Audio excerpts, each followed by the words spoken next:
Hi there, it's Cassie Trask. Welcome back to my YouTube channel and blog. Today I have a card for you for the Color Throwdown Challenge number 485, which is the colors black, white, and peach. And I'm going to be using some new to me stamp sets by Mama Elephant.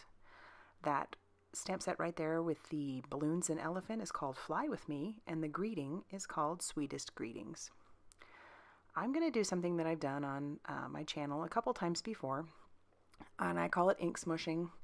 I grab a piece of, in this case, it's Distress Watercolor paper by Tim Holtz, and I am using the side that has a lot of texture to it because I want that variation.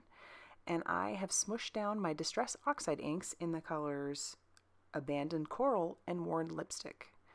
And all I do is squish it down on my craft mat there, which that mat itself is a slick surface, so the ink won't get into it. And it sits on top of the mat, and then I just spray water on top of it and I repeat the process. And in between I'm going to dry it with my heat tool, because when you do that, the neat thing about the different Distress Oxide inks or just Distress inks in general is that they just give you different textures once they're dry. Now they reactivate with water, but in this case they're going to kind of sit on top of each other, which is one of the neat things. And you'll kind of see it a little bit, but because I'm using such similar colors, you're not going to see too much of it. So I'm going to smush my colors down again. This time I'm just using the Abandoned Coral, which is a little bit more of a peachy color. Now hang tight with me because I'm going to do something. I'm going to try and do a galaxy background here just with those colors. And I know you're probably freaking out like, why did you do that? And now you're completely covering that background with that black soot ink and a blending tool. Well, there is a method to the madness. First of all, just hang tight. Like I said, I'm going to spritz a little bit of water on it to reactivate that ink, and I'm going to splotch it up, and you can kind of see there how it gives a little bit of a variation in that background there. Sorry that my camera's now focused on my heat tool, but all I'm doing is heating there.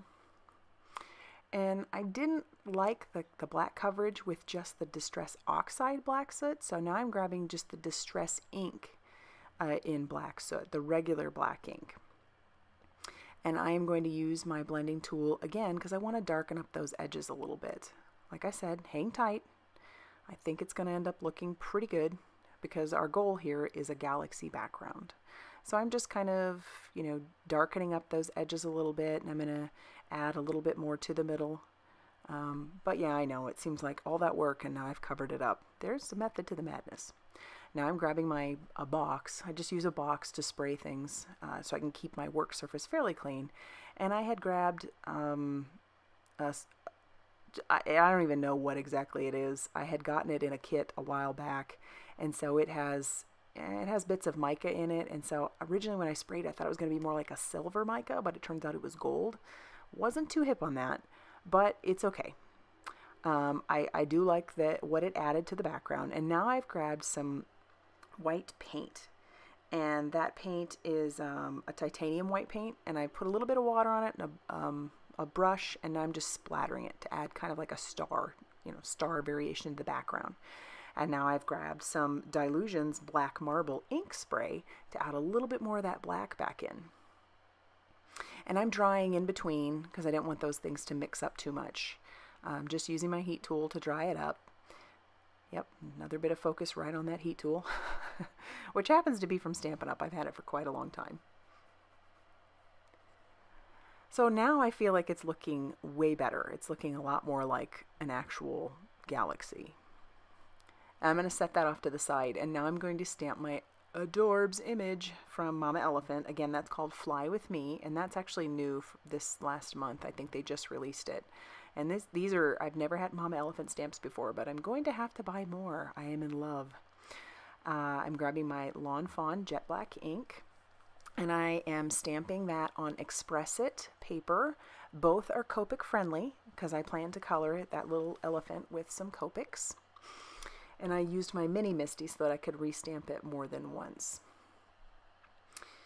I'm going to grab a couple of my Copic colors here after that ink dries a little bit, and I'm going to start off coloring the elephant. I don't want a lot of color to him since the color challenge is black, white, and peach.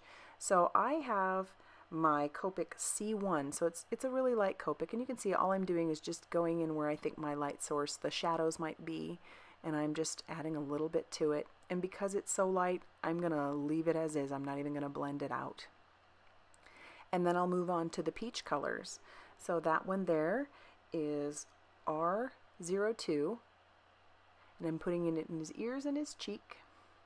And then I'm going to grab the lighter peach color, which is the R11, and I'm going to blend that out. And then I'm going to start in on the balloon. And when I'm coloring with the R's, they have a tendency to bleed outside, so I tend to not go all the way to the edge until I'm ready to be just about finished. Another thing I like to do when I'm coloring with my Copics on round images, for sure, is I don't go all the way to the edge anyway, because I think that adds a little bit more dimension to the image. That third color, the darkest color that I grabbed, was R32, and I'm just going to keep blending everything out. I've grabbed my R11, and I'm going to end up finishing it up there. And then off screen, I fussy cut it. I didn't think you needed to see me do that. I thought once that white kind of, it really dried to the back. So I really wanted to bring in a little bit more of that white and accentuate some of those stars that I had. So I grabbed a white Sharpie.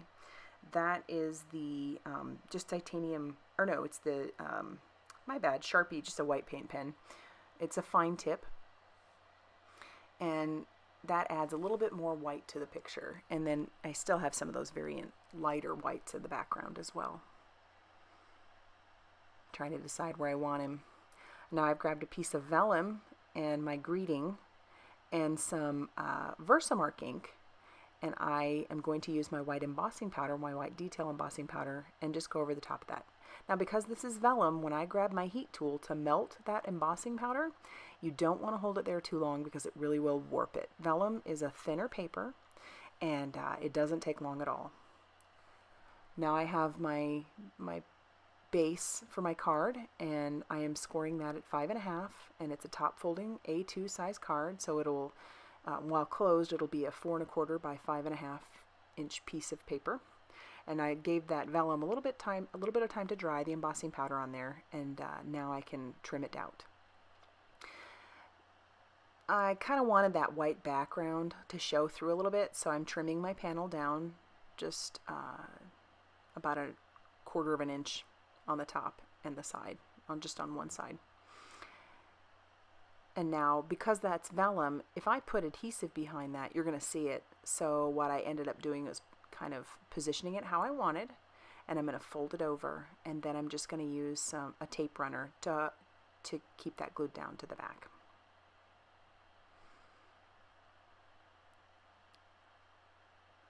And now that I've got that all figured out, I'm going to adhere that with some foam tape, both that and that adorbs little elephant.